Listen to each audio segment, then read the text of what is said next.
Ya, jadi PFN atau Produksi Film Negara merupakan perusahaan badan usaha milik negara yang sudah berdiri sejak tahun 1945. Selama 78 tahun berdiri, Produksi Film Negara mengalami banyak ups and downs-nya. Pada tahun 80 dan hingga 90-an, tahun-tahun tersebut merupakan tahun kejayaan di mana PFN merupakan corong komunikasi dari negara. Memasuki tahun 2000-an hingga sekitar beberapa tahun terakhir, Produksi Film Negara menemui banyak tantangan. Dan alhamdulillah pada tahun 2025 ini, beberapa waktu lalu kita baru saja mendapatkan penunjukan pimpinan perusahaan yang baru yang dipimpin oleh Pak Ivan Seventeen atau Pak Rivian Fajarsyah.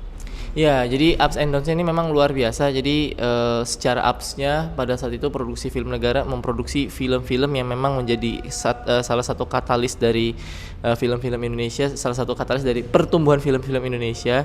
Misalnya film G30 SPKI, Serangan Fajar, Jakarta 66, itu adalah film-film yang diproduksi oleh PFN. Dan salah satunya juga film Si Unyil, karya program TV. Nah, di saat downs-nya ini memang karena PFN ini merupakan badan usaha milik negara, namanya juga pasang surut bisnis, PFN mengalami banyak tantangan.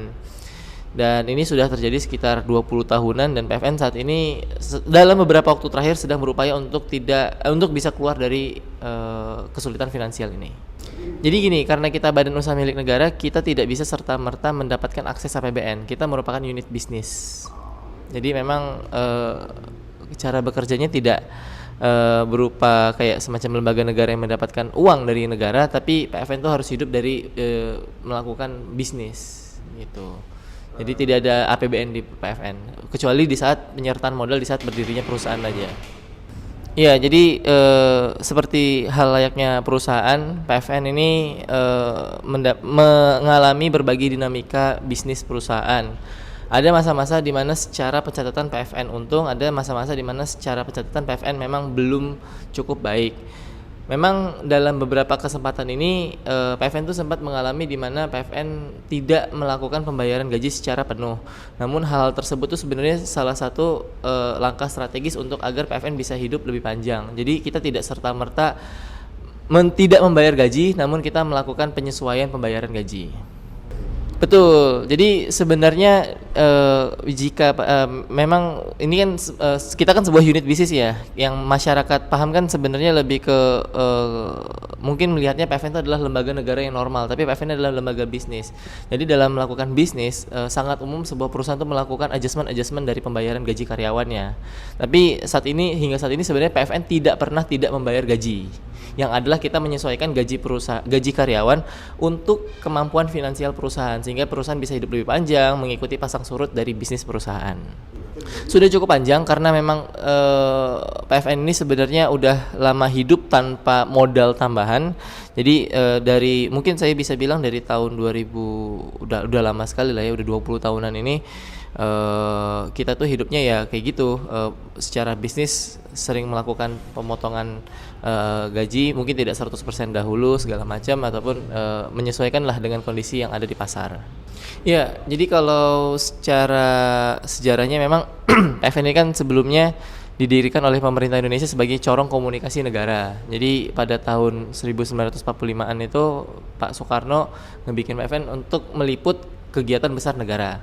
Tahun 80-an 90-an Pak Soeharto menugaskan PFN untuk membuat film-film kolosal yang dapat membawa nilai-nilai kenegaraan, seperti film-film yang sejarah yang tadi sudah saya sampaikan, Jakarta 66, Serangan Fajar, dan lainnya. Selain itu juga banyak program-program TV yang buat anak-anak seperti Si Huma dan juga Si Unyil. Nah, pada periode 2020-an ini, 2019 ini, PFN sempat pernah ngeproduksi film Ku Ambil Lagi Hatiku bekerja sama dengan BUMN lain yaitu Taman Wisata Candi. Serta tahun 2023 kita merilis film Anak Titipan Setan bersama dengan Telkomsel. Dan kita saat ini sedang memproduksi ataupun berkolaborasi ya. PFN kan tidak berproduksi secara sendiri. PFN berkolaborasi dan membiayai 2 film saat ini, yaitu 1000 Payung Hitam Sisanya Rindu serta Menuju Pelaminan, atau judul bahasa Inggrisnya Road to Marriage. Jadi ada 2 film yang saat ini sedang ongoing. Iya, Kami melihatnya ini adalah sebuah hal yang baik, sebuah hal yang sehat, karena memang kami menyadari bahwa film ini merupakan domain dari publik, domain dari industri ini sebenarnya emang harus dipegang oleh masyarakat. PFN itu hadir sebagai fasilitator. Jadi 2 film yang tadi saya sebutkan itu bahkan bukan untuk quote unquote berkompetisi ataupun sebagai pesaing dari kompetitor dari pasar yang ada. Namun kita ciptakan untuk bisa mengangkat film-film yang mungkin pasar belum isi. Jadi film ini kan pasarnya kan umumnya diisi oleh genre-genre yang mainstream seperti horor, seperti drama. Nah, PFN ini dalam berjalannya bisnis kita mengisi pasar yang belum diisi, seperti film Seribu Payung Hitam Sisanya Rindu itu adalah film yang mengangkat tentang isu lingkungan. Lalu juga film Menuju Pelaminan itu film yang mengangkat isu budaya.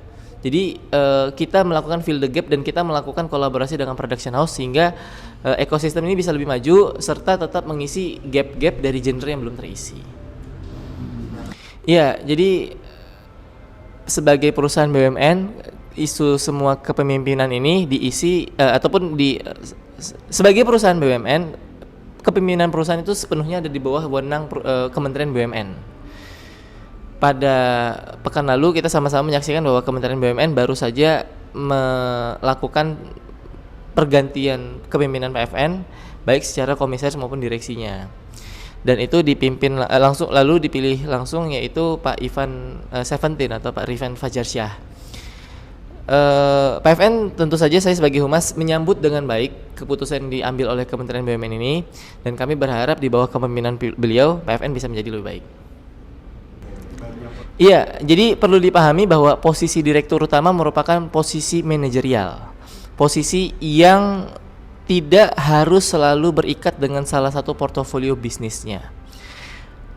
Mungkin kalau bisa dilihat oleh teman-teman media, perusahaan-perusahaan lain atau BUMN-BUMN lain, itu sangat umum terjadi di mana direktur utamanya itu pernah memiliki pengalaman di portofolio lain atau bahkan sama sekali tidak berhubungan dengan portofolio yang sedang dijalankan. Sedangkan Pak Ivan, banyak orang yang bilang Pak Ivan ini memang mungkin belum pernah industri film. Padahal beliau dari tahun 2019 udah berkecimpung di perfilman, baik sebagai produser, eksekutif produser ataupun sebagai pemain film. Dan sebelum itu juga beliau sudah memiliki pengalaman belasan tahun di industri kreatif, yaitu di industri musik. Jadi kami sangat menyambut dengan baik kepemimpinan beliau di PFN. Kami mengerti bahwa mungkin publik memiliki persepsi yang berbeda, namun kami dari Produksi Film Negara ingin menyampaikan bahwa Pak Ivan ini bukan orang yang tidak memiliki portofolio di bidang perfilman.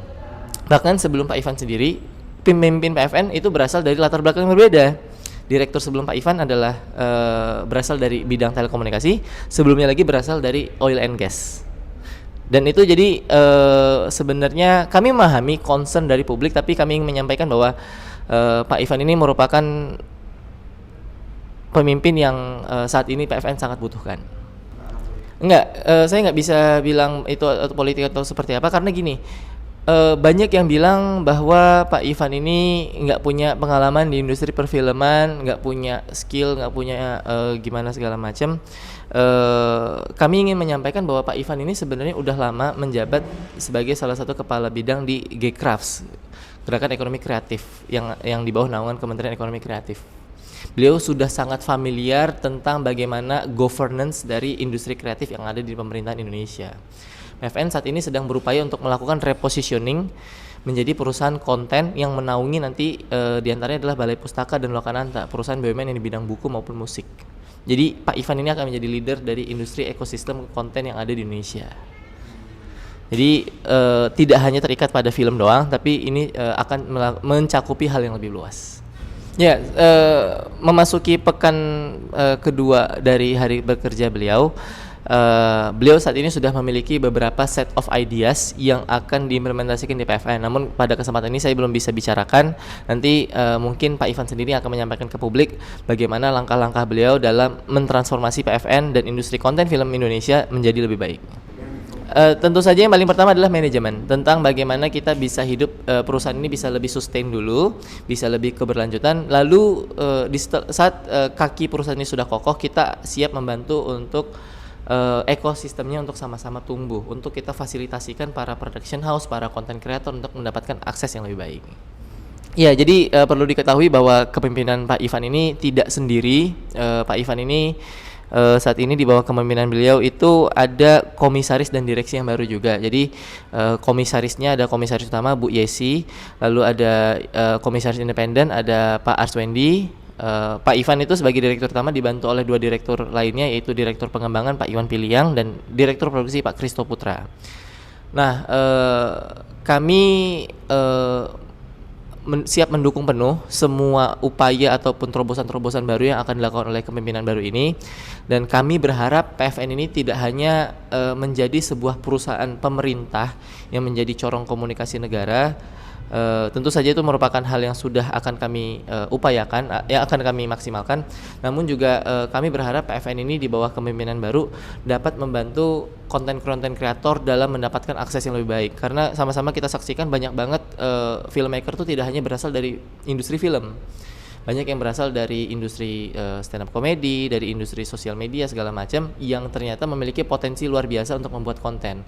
Nah, latar belakang Pak Ivan yang tidak hanya di industri film namun industri kreatif dan industri musik ini merupakan sebuah hal yang tepat untuk bisa mengakselerasi ataupun mempercepat dan mencari potensi-potensi industri konten kreator lain di Indonesia untuk bisa mengakses pendanaan film yang lebih baik, mencari off taker ataupun distributor film yang bisa sesuai dengan pasarnya. Demikian. Pak Kristo Putra itu latar belakangnya dari industri konten, jadi beliau sudah banyak sekali memproduksi konten. Pak Iwan Piliang ini latar belakangnya berasal dari industri beliau adalah latar belakangnya adalah jurnalis. Jadi ini sebuah hal yang sangat strategik untuk bisa istilahnya memastikan bahwa PFN itu tetap relevan dan tidak hanya menjadi perusahaan yang nyangkut di kejayaan 80 atau 90-an, untuk memastikan bahwa PFN itu tetap relevan dari masyarakat Gen Z, Gen Alpha dan milenial. Demikian. Iya, jadi gini, paradigma orang Indonesia melihat propaganda sebagai sesuatu hal yang buruk, dan itu bukan berarti bukan berarti pendapat tersebut salah. Karena dalam beberapa kesempatan dan kalau kita bisa lihat negara lain, memang propaganda itu digunakan sebagai hal yang buruk.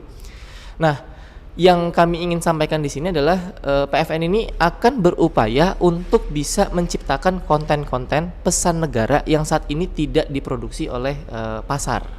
Seperti contoh, film-film tentang kebangsaan, film tentang nilai-nilai positif, film tentang yang mengangkat nilai kebudayaan.